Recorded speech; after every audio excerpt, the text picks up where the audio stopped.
O legado dele é um legado bastante claro, né? Na minha opinião, na minha visão, acho que o primeiro legado dele é a visão que ele tem da igreja, ou da missão da igreja em meio ao mundo, né? Em geral, quando o Papa é eleito, ele publica um documento na forma de exortação apostólica que representa um programa de governo dele. No caso do Papa Francisco, a Alegria do Evangelho, onde ele lança, vamos dizer assim, ele define a igreja como uma igreja em saída, explicando isso, né? Vamos dizer assim, houve um tempo em que a maior parte da população no Brasil, por exemplo, era católica, 90%, né, de catolicismo, não sei, e assim por diante, e assim outros países que foram evangelizados pelos europeus. E na própria Europa e nesses países se fazia uma pastoral que a gente chamava assim de conservação. O que significa isso? Significa que os fiéis vinham para a igreja atualmente, assistiam missa, né? Não era como, né, o rapaz aí, né, que isso, né, que diz cristão, né, mas ele sabe rezar, né? O 9,5 foi retirado agora. Ele sabe rezar Ave Maria, né, não sei o que, mas esse quadro mudou muito nas últimas 3 décadas, sobretudo, com uma, vamos dizer assim, uma evasão que houve nesse período, um grande número de católicos não praticantes. E isso exigiu uma mudança, vamos dizer assim, na estratégia de pastoral da igreja. Então, antes, vamos dizer assim, existia uma certa zona de conforto, porque todo mundo vinha à igreja, então o padre se limitava a trabalhar na igreja, a celebrar os sacramentos, no mundo de santificação da igreja, ajudar os pais na educação dos filhos através da catequese e outras coisas que a gente chama muito para conservar o que já existe e transmitir a fé para as outras gerações. O atual contexto exige uma igreja que o Papa cunhou com o nome de igreja em saída, né? Ou seja, uma igreja que vai onde as pessoas estão, né? E uma igreja inserida no meio do mundo, lembrando daquele mandato de Cristo, que não só os padres, mas os leigos também, nós somos sal da terra, luz do mundo, e devemos temperar esse mundo com a nossa fé, com a nossa caridade, com os nossos bons exemplos, com as nossas virtudes, né? E a nossa fé em Jesus Cristo. E dessa maneira, buscando o que a gente chama de santidade de vida, que não é esquisitice, não é beatice, na mais absoluta normalidade da vida cotidiana, você se identificar com aquele que, sendo Deus, se fez homem, e sendo homem, se apresenta para nós como um modelo de vida a ser seguido, né? De não sei o que e tal. Então, a santidade é isso, né? É amor a Deus, amizade com Deus e identificar-se gradualmente ao longo da vida com a pessoa de Jesus Cristo. Isso no meio ao mundo. Então o Papa, ele fala de uma igreja em saída, de uma igreja missionária. Uma outra parte forte do legado dele é o fortalecimento do conceito, o alargamento do conceito de uma igreja sinodal. Eu acho que é importante dizer o seguinte, porque hoje me irrita um pouco algumas visões superficiais. Sim. Que parece que o papado foi inventado agora, entendeu? Não sei o que e tal. Então, quer dizer, João Paulo II fazia sínodos. Como se o sínodo fosse uma coisa que agora o Papa Francisco trouxe. Isso é do Concílio Vaticano II, que foi sendo aplicado gradualmente, e o Papa Francisco estendeu isso, porque antes os sínodos eram sínodos de bispos, né, do mundo inteiro, e agora ele chama também padres, ele chama leigos, ele chama mulheres a participarem dessas grandes reuniões onde se discute os problemas da igreja. Sim. O que vai ser discutido agora na congregação. Eu penso que também foi um pouco modificada a percepção de confundir um pouco sínodo com concílio.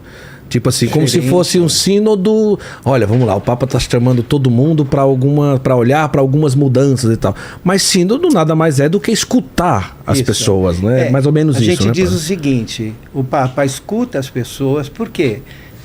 A igreja é uma instituição enorme, né, Guilherme? E sempre houve, o Guilherme ele dá boas aulas de história da igreja, sempre houve, ao longo da história da igreja,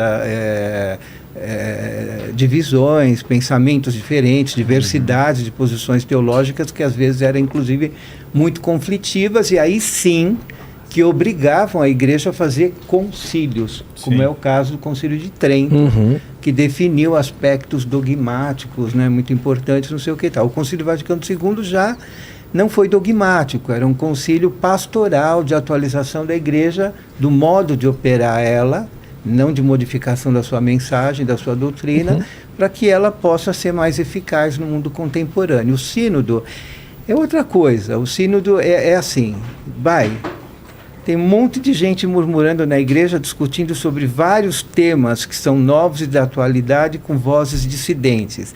Aí o Papa fala o seguinte: olha, vamos fazer o seguinte, vamos parar de sussurrar, vamos nos unir aqui e vamos discutir abertamente essas questões.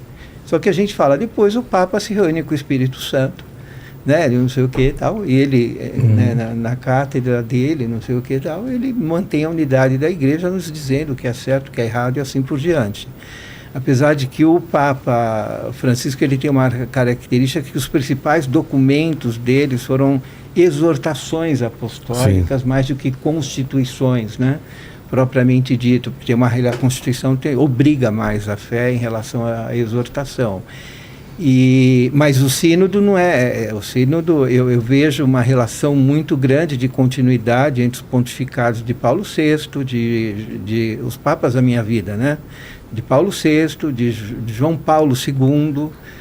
João Paulo II foi um grande missionário. Ele foi praticamente pioneiro numa forma nova de governar a igreja com as viagens internacionais que ele fazia. O Papa Paulo VI, ele saiu 15 vezes para a viagem internacional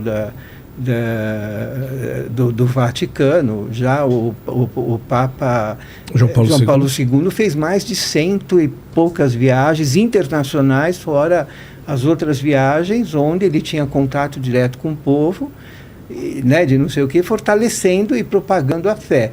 Nesse sentido, o Papa Francisco segue uma linha que foi apresentada na igreja, uma forma de governar a igreja, que também é missionária, igreja de saída, com uma distinção que ele foi para lugares onde, vamos dizer assim, o cristianismo é minoria, é pequeno e assim por diante. Então, o Papa Francisco privilegiou bastante aquilo que ele chamava de as periferias existenciais do mundo, né? Inclusive nomeação de cardeais de Mongólia. Isso nunca aconteceu. É isso mesmo. Né? Porque, Burkina Faso. Exato, Burkina Faso. Então, o legado. E depois a preocupação dele com a paz no mundo, né?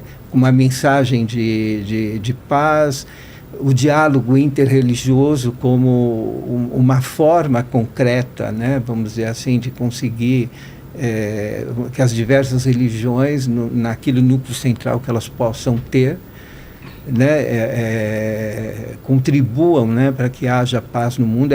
O Papa Francisco estava muito preocupado com o mundo violento. Ele falava que a gente estava em plena Terceira Guerra Mundial, né, de uma forma ou de outra. Então, última homilia da Páscoa agora, né, que é conhecida, ele toca nesse assunto, né? Ele pede literalmente que possa cessar tudo, fogo. E a última homilia de Páscoa que foi lida por um dos padres ou bispos que estavam lá, no dia agora domingo, né? Domingo de Páscoa, né? O Papa insistia nessa questão da paz também, né, padre? E depois também essa questão da preocupação da igreja com os pobres. E também me irrita o seguinte, quando tentam definir um Papa de uma forma com caixinhas políticas, né, com enquadramentos ou frames ideológicos. Então, o fato de ele falar de ecologia, isso é um tema da esquerda e por isso eu não posso ouvir isso, é absurdo. O tema da ecologia é um tema que é importante, né, e o Papa, com a encíclica dele, na verdade, deu uma perspectiva de doutrina social da igreja e de uma visão cristã sobre um tema que é debatido no mundo. E a igreja tem que enfrentar essa questão, né?